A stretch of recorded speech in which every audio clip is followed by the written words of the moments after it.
All right, Shalom. First and foremost, I want to give all praise, honor, and glory to Yahweh, Bahashim, Yahweh Shai, Bahashim, Rakakwadash.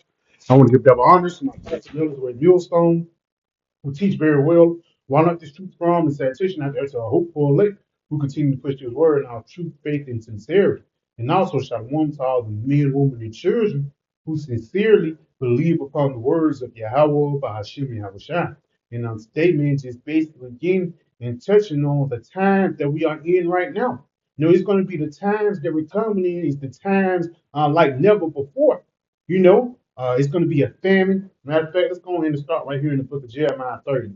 This is the book of Jeremiah 30 and verse 7. This is the last, but that day is great. So there is none like it. So it's telling you about the upcoming days that were coming upon. You know, it says, it is even the times of Jacob's trouble, but he shall be saved out of it. And that he is really talking about the elect, man, the men, women, and children that sincerely believe upon the words of Yahweh Bahashim Yahweh. But again, once you go in today's time that we're in, everybody is used to comfortability, man. Running water, the lights come on at will. You can get something to eat when you want to. Guess what? All these comfortable things is finna get ready to stop. And for the people who are not used to catching hell, here in these other days, they're gonna bug out, man. You know, they're gonna bug out when something is simple and you can't get on Facebook anymore. Niggas are gonna bug out when they can't get on prize picks to make a damn bet. Niggas gonna bug out when they can't see LeBron James play basketball. So imagine when the food don't come out here, man. That's why it says he shall be saved out of it, because that he is talking about the men that have the mindset of a Mashiach, man. And with that mindset, you can overcome the dangers of the world. Let's get something real quick. What that is? I mean, it's St. John. This is the book of St. John. Yeah, this is the book of St. John 16. And I'm gonna start at verse 32. It says, Behold, the hour cometh. Yeah, it is now that ye shall be scattered, every man to his own, and shall leave me alone. Yet I am not alone, because the Father is with me. Yes, because in the times of Jacob's trouble, in these dangerous times, everybody's going to have that one-on-one moment with Yahweh Ba'ashim Yahweh Shai. And with that one-on-one moment, either you're going to lean upon him and trust on him, or you're going to run away and get cornered. You're going to flee from the Lord and trust upon the flesh. You know? Let's continue on. It says, These things I have spoken unto you, that in me ye might have peace. In the world ye shall have tribulation. So the Lord is putting us on game. It says, In the world ye shall have tribulation. And that's talking about the times of Jacob trouble, but even the things that brothers go through today. Brothers always have that moment. God, it's always something. But that's right. That's how you know that you're on the right path for the Lord. Let's get something to back that up real quick, and we're going to jump back. This is the book of First Peter, chapter 4, and I'm gonna jump down. Yep, let's jump down to verse 12. It says, "Beloved," and that's really the Lord talking about to the house of David, because that beloved goes back into the Hebrew unto Dawadah. You know, so the house of David will be going through certain things here in these other days. So let's see what the house of David gonna go through, because niggas don't even know how the house of David even started up, man. The house of David really started up. Well, the regime of David really started up when he took a couple men into the wilderness when Saul was trying to kill him, man. So the house of David is used to getting it out the mud, man. They're used to suffering for the lack of better words. So let's get this again. But love, thinking not strange concerning the fiery trial, which is the trial, that though some strange thing happen unto you. So you can't be in that wise me spirit. Oh my gosh, it's always me. No, that's the rite of passage, man. Look at the men that came before us. Perfect example, Elijah. Elijah, Jezebel had money on his head. Look at Moses. Moses had to put down an Egyptian, for being wicked, but also he had to stand up in front of the rulers, man. Basically, he had to commit treason. You fast forward into the ultimate example of our Lord Yahweh Shai. Look at the things that he had to go through, man. You know? And what did the Lord do when he was on hard times? Did he trust upon himself? No. He always prayed, man. That's one thing you have to look at Yahweh Shai when he was going through that hard some times in the Garden of Gethsemane, for lack of better words. He didn't run to the flesh, he prayed unto the Lord. And the Lord answered him, man. Let's go ahead and continue on. It says, but rejoice in as much as you are partakers in the Mashiach suffering. So the Lord basically saying, enjoy the pain. It says, rejoice in so much as you are partakers of the Mashiach's sufferings, that when his glory shall be revealed, ye may be glad also with exceeding joy. And you're going to be glad you taught these hell, man. You're going to be glad that you left certain things on and put certain things on the back burner for our Lord Yahweh Shai. Let's go into this Sirach, the 11th chapter. Because again, once you're going through hell, it might seem hard, but once you're doing good, guess what?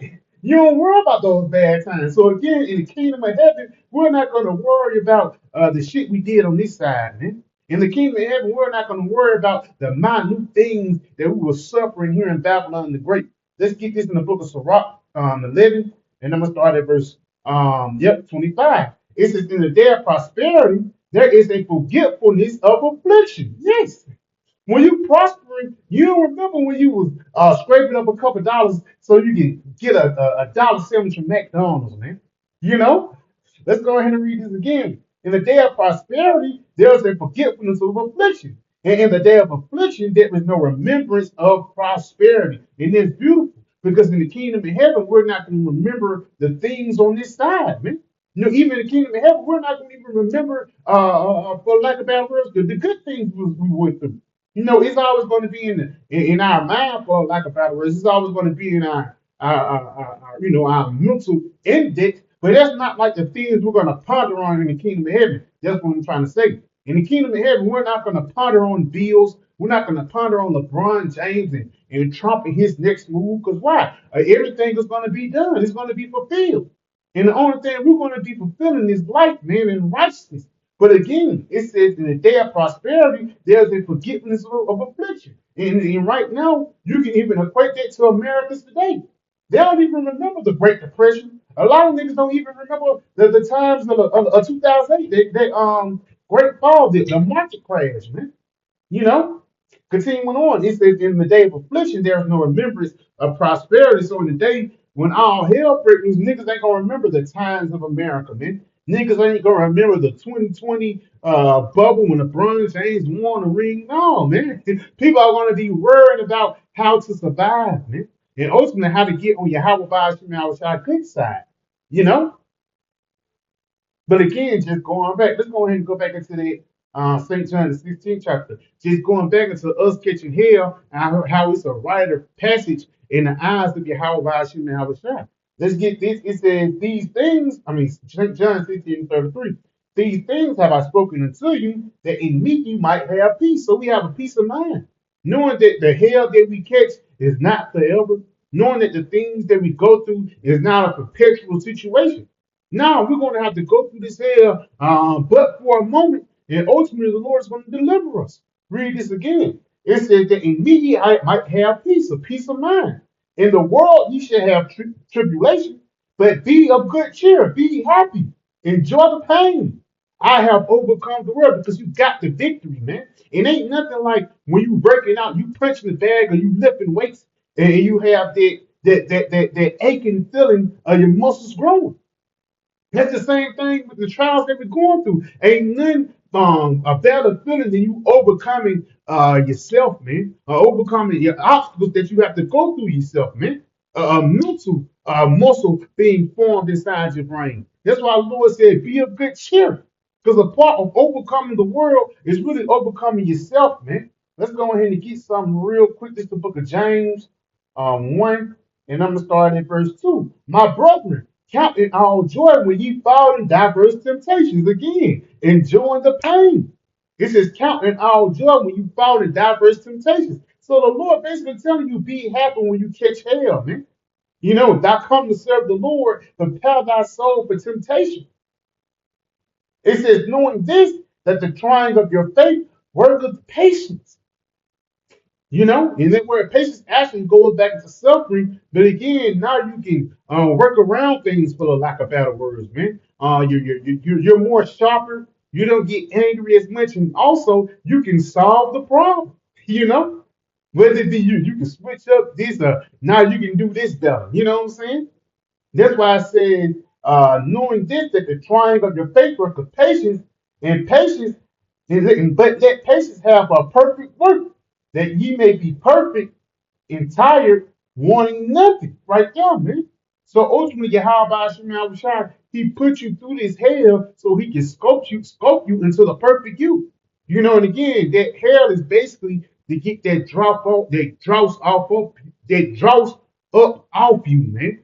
No, the things that's not pleasing unto the Lord. And you might have to go through that fiery trial, 7 times, man, in order for the Lord to see his image. But as long as you become pure, man, each time you go in that fire and come out, you become pure, man.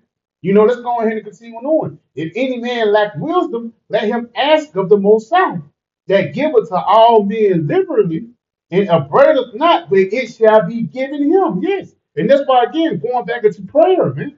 Now, you lack wisdom, you lack faith, and even certain things that you lack, for the lack of better words, the Lord, he will be able to help you on it, man. Whether it be a brother giving you an advice, because sometimes they just think, he's going to come out, it can come out the sky and everything like that, but the Lord set up the brotherhood for a reason too, man. You have to realize, man, we're around men of the Lord, man. Men that are expertise in damn near everything, you know?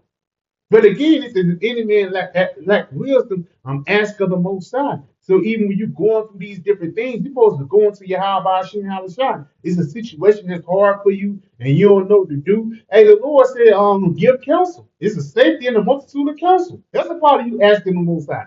You asking the scriptures, and the scriptures say, yeah, don't ask your brother about it. Something as simple as that.